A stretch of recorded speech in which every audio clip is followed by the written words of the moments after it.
Hey, I'm so glad to be with you today to talk about a subject that I am passionate about.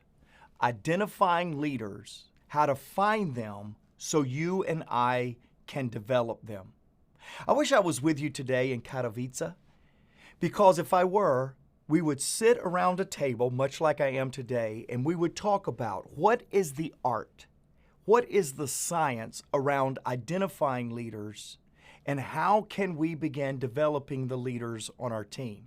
In fact, next year, Ivana, invite me in person. I want to meet my Polish friends, my co-leaders, so that we can together talk about my favorite subject in person, how we develop leaders. Several years ago, John Maxwell wrote a book called The Leader's Greatest Return. In fact, again, just a shameless passion to get an invitation. Next year, Ivana, invite me to come be with you, and maybe I'll bring a book for everybody that's leading a small and a medium-sized business that wants to have the return received when you and I develop leaders. Some years ago, I was flying on a plane, and I don't know if you're like me, but when I fly on a plane, I typically have a book. I'm typically ready to learn something. In other words, it's my me space. It's my time. It's time for me to get my headphones on and begin to learn and grow, develop myself, maybe work on a few emails. The last thing on my mind is talking to my seatmate. But perhaps you're like some people that sit by me on the plane sometime, and you get on a plane to meet new people. You can't wait to talk about what they do and what you do. One day I was on a plane and I had a book and I was ready to learn, and somebody sit down with me and they asked me the question I've been asked many times on a plane. So what do you do? In other words, they wanted to start a conversation about my craft, my trade, my work. And immediately it hit me. I know what I'm going to say. And I answered them the question, what do you do? And I said, I'm in manufacturing.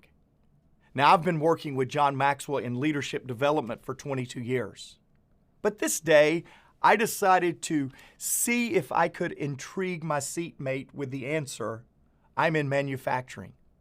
And sure enough, my seatmate leaned over and said, well, what do you make? And I said, I manufacture leaders. I'm in the leadership development world. My work, my responsibility on a day-to-day basis, including in this session, this conversation that I want to have with you at this summit, is how do we better develop the leaders on our team? Now, I've got to tell you this, I sell books, I sell training, I do executive coaching. Those are the things that I do, but really much like you, leader, we all are in the manufacturing of leaders business. That's why today I want to spend our time talking about how we identify and how we empower the leaders on our team. See, John teaches for a leader to develop leaders, there's something more important than ability. It's the ability to recognize ability. Oh, I love this. Let me stop right there. Mine and your responsibility, according to John Maxwell, as the leader, the owner, the CEO, the leader of teams, mine and your responsibility is to develop the ability to recognize ability. Now, in English, that's a lot of abilities. Responsibility, ability, ability. But in leadership language, it is underscoring this, that the greatest thing we can do for our company, no matter your business, no matter your product, the greatest thing that you and I can do is learn how to recognize and develop the leadership ability in the people on our team. So today, I want to give you 6 keys to identify leaders on your team. I want to give you 6 handles, 6 ways that when I come see you next year, Ivana, that you are looking at me and for the first time in my life saying, here in Europe, we have too many leaders. We just have an abundance of leaders, because I'll tell you, here in America, please send your good leaders our way, because we need some leaders in America. So let's get started. Number one, the first thing that you and I as a leader should do to reproduce ourselves is we need to assess the needs of leadership on our team. In other words, we need to find out what we have and what we need in the area of leadership. I want to ask you a question today. Who do you need on your team to accomplish your vision and mission? I know way too many leaders that they begin their leadership journey, they begin team meetings with telling their team what their agenda or their vision is, rather than identifying and assessing what is needed in the area of leadership. I remember the first month that John Maxwell asked me to be the CEO of his company. This was 12 years ago. And I knew that to lead a leadership company, I needed people that understood leadership. I did an assessment. I assessed the needs on the team. One of the ways that I assess the needs on the team is I figured if we're selling John Maxwell books, if our product is to develop leaders, maybe we needed people that understood our product. And so I did what probably many of you leaders of small businesses, medium-sized businesses do. I asked a question in a leadership team meeting. Now, have you ever asked a question and after you asked the question, you wished you had not asked the question? Every leader is relating with me right now. We've asked the question, and when we got the answer, we went, why did I ever ask that question? That's what happened to me this day. When I asked the question, and this was the question, I said, how many of you have read more than one John Maxwell book? Now that felt like an easy question for me because we sell hundreds of thousands of John Maxwell's book a month. We have books all over the world, and I thought, John has written 86 different books. Certainly the people that I'm paying on my team has read a John Maxwell book. But as I asked that question, I said, how many people have read more than one John Maxwell book? Out of 18 people in my meeting that day, one person raised their hand. And I thought, oh, maybe I didn't ask the question right. So I lowered the barrier of the question. I said, oh, never mind. How many of you have read a Maxwell book, and what is your favorite book? 3 people out of 17 raised their hand that they had read a Maxwell book. Here's what happened to me that day. I realized that you can't represent a product if you are not living the product. In other words, how many of you are selling something that you're not consuming? How many of you are trying to raise leaders and you're not even focused on how well you lead? My point here in this first key to identifying leaders is this: you need to do an assessment of what you need in the area of leadership in your company. You cannot go where you have not identified. You cannot succeed if you've not defined success. So in identifying leaders, I must start at the lowest level possible. What are you in need of in your organization? What is your needs? Assess it. Let's go to number 2. The second key to identifying leaders is to understand your assets. What do you have available? I call this your asset availability. What do you have at your disposal as it relates to developing leaders? And ask this question of yourself and your leadership team. Who has leadership potential within the organization? See, in my opinion, within an organization is always your first choice. Who do I have on my team that is best at leading within the team? Here's why. When you bring somebody outside of your organization to lead, they first have to understand your organization. They then have to gain the respect of the people on the team, and then they begin to work on their leadership. When you find somebody within your organization, they're a known commodity. They already fit the culture.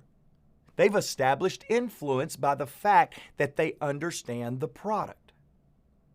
Mine and your responsibility as we begin to develop and grow the leadership capacity of our team is to know the assets, the people that think like leaders, the people that understand leadership, and we understand their ability to be developed into the best teammate possible.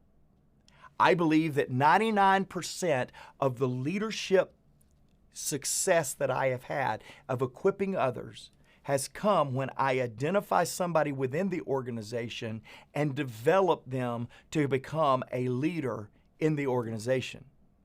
It all starts with valuing every one of your team. I love what John Maxwell does. He looks at a teammate and he puts a 10 on their head. Now, in the U.S., we have this scale of 1 to 10. Everything's 1 to 10. We're a competitive group of people. Hey, out of a scale of 1 to 10, how much do you like pizza? Or how much do you like steak? And people will go, oh, I'm an 8, I'm a 9. John looks at people the same way that others look at their meal. He looks at people and automatically puts a 10 on everyone's head. And I would challenge you, those of us that are leading companies and feel like who's helping us carry the weight, I would challenge you and I, have you put a practice of giving the people within your organization a chance to lead? I'm saddened when I work with leaders around the world and realize they have never attempted to develop the people within the organization to become better leaders for the organization. They're too busy pigeonholing people and making them they make them a commodity of the organization rather than an asset.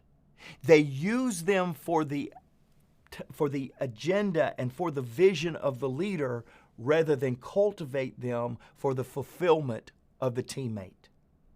To really establish a culture of identifying and developing leaders, you've got to work on the assets within your organization. Let's go to number 3. You've got to identify the assets missing in the organization. Again, I lay the groundwork. I really want you to do an assessment. What is it that we have? What do we not have? I want you to identify the things that you have in the organization, but here in number 3, I want you to find the things that you need in your organization, the assets, the skill sets. And when you don't have them inside, you need to be asking yourself the question, who has leadership potential outside the organization that upon giving an opportunity, they can come in and lead in your organization? The first question we always ask when we come in and work with companies like yours, we come in and we ask the question, has this person ever led in another organization? Now, let me clarify something, because we don't believe in positional leadership. Just because I have a title of CEO of John Maxwell's companies, of Maxwell Leadership, does not make me a leader. A title does not make you a leader. Influence makes you a leader. And so when I ask this question, have you led in other organizations successfully? I don't go, what was your last title? Let me see, what does your resume say? Oh, okay, you've had a leadership position. I ask questions about influence. Tell me how you influenced people, leaders, peers, followers in a previous organization.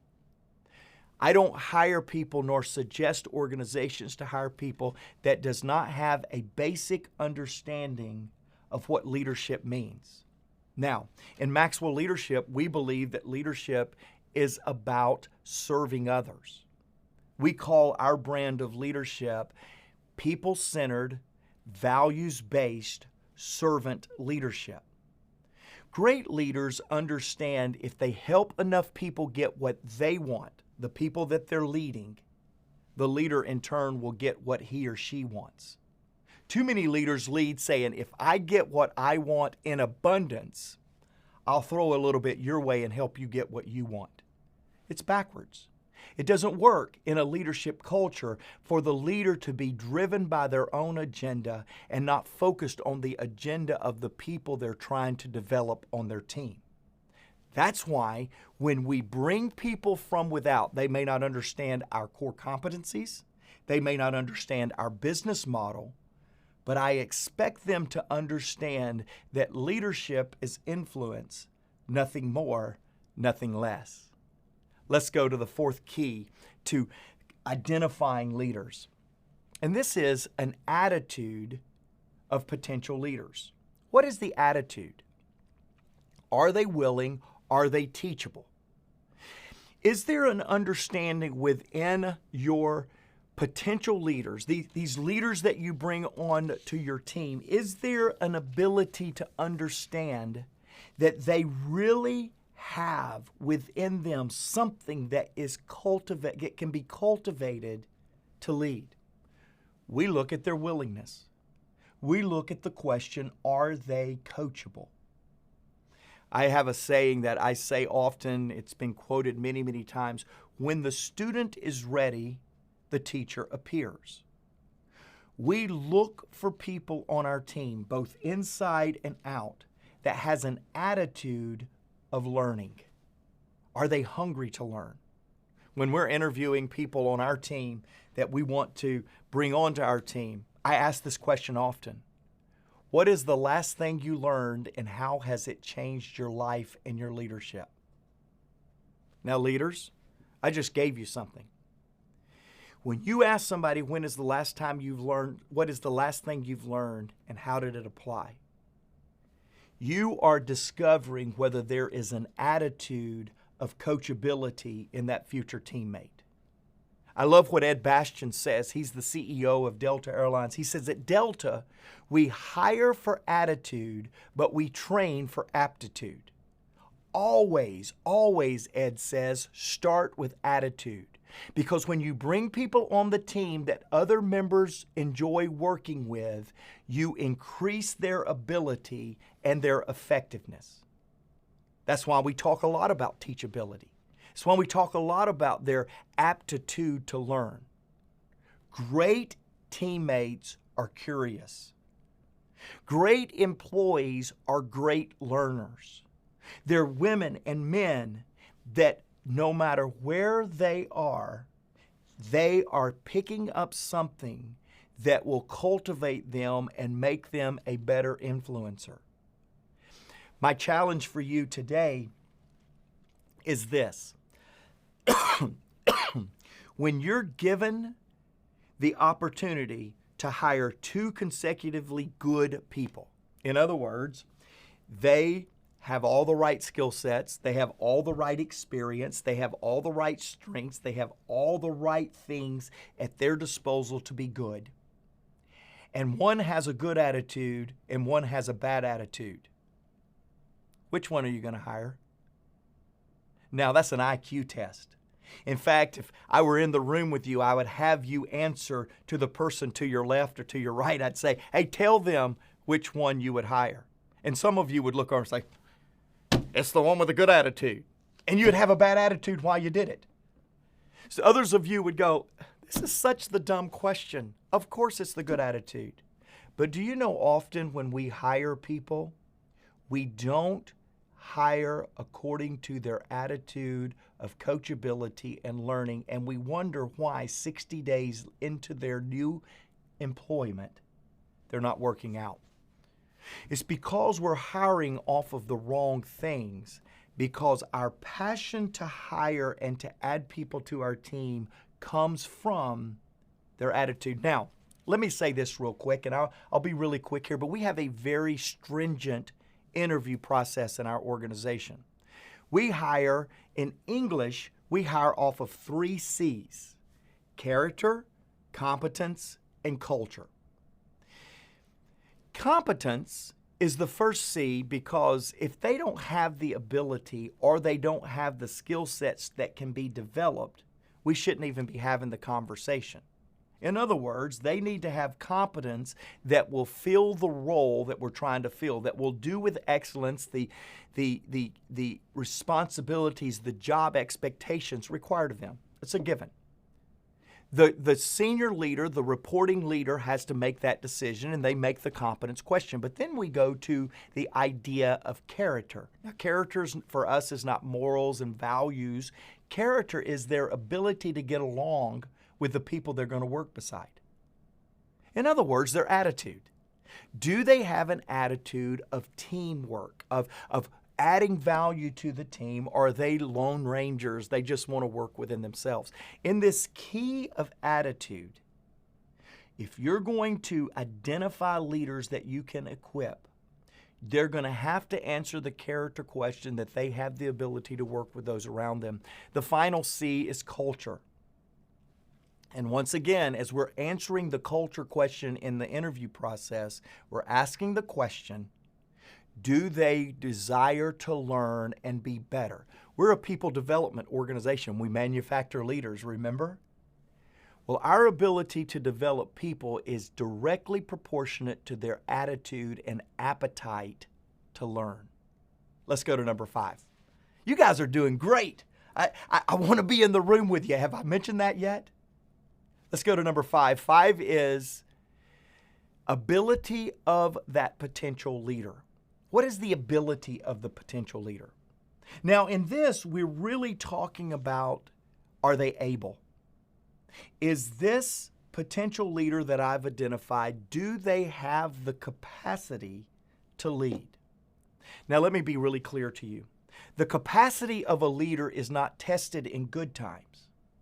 The capacity of a leader is tested in the difficult times. I've heard it said often, no doubt you have, that difficult times do not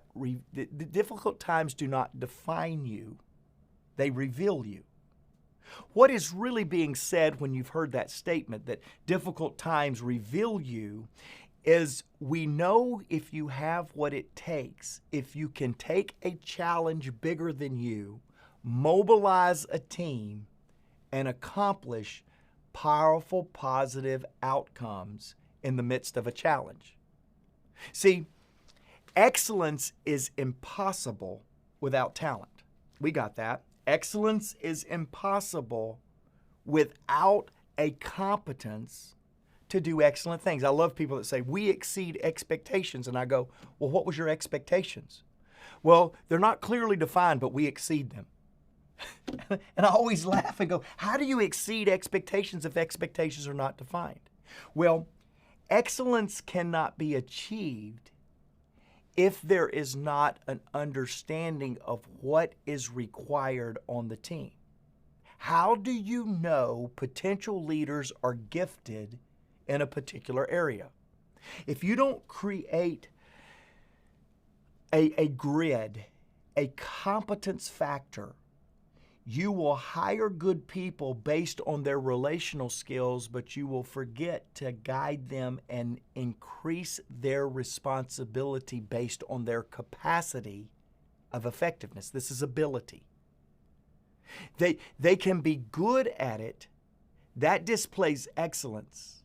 But they can be best as a leader when they can mobilize people to do greater things than they can do on their own.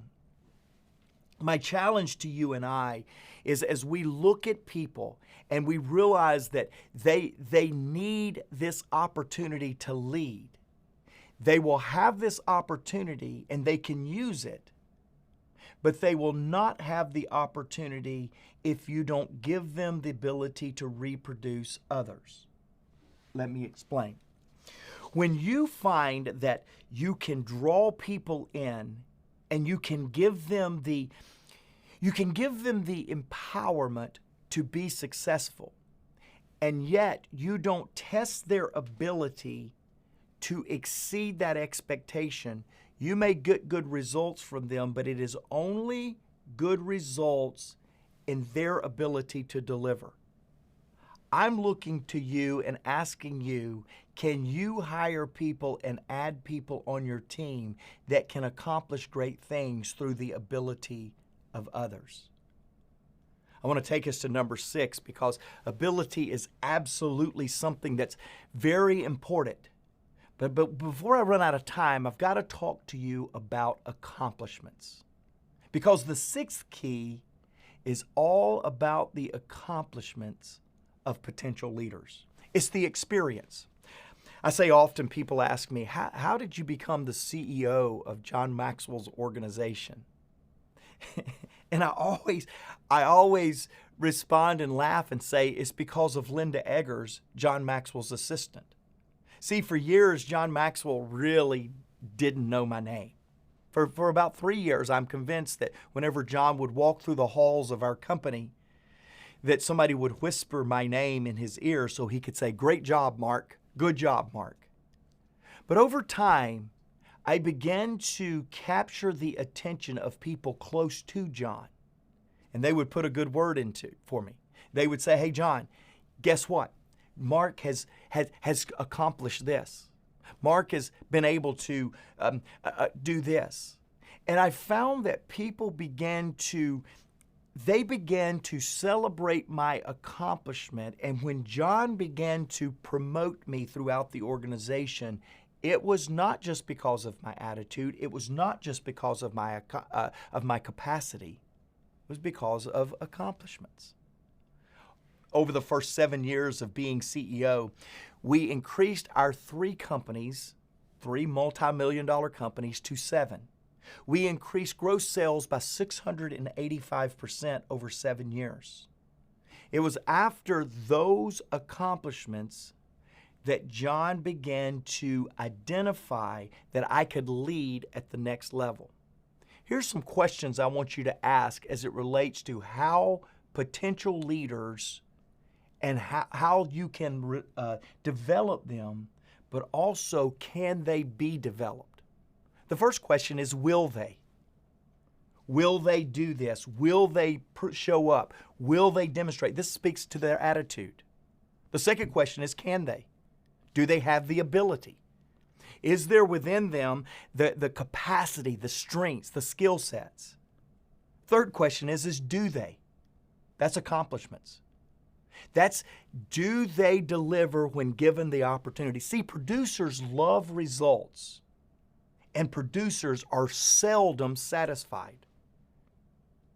I believe that you can look into producers, people that say, yes, I have the ability, I have accomplished. I believe you can look at them and they are comfortable with uncertainty. They're comfortable with change.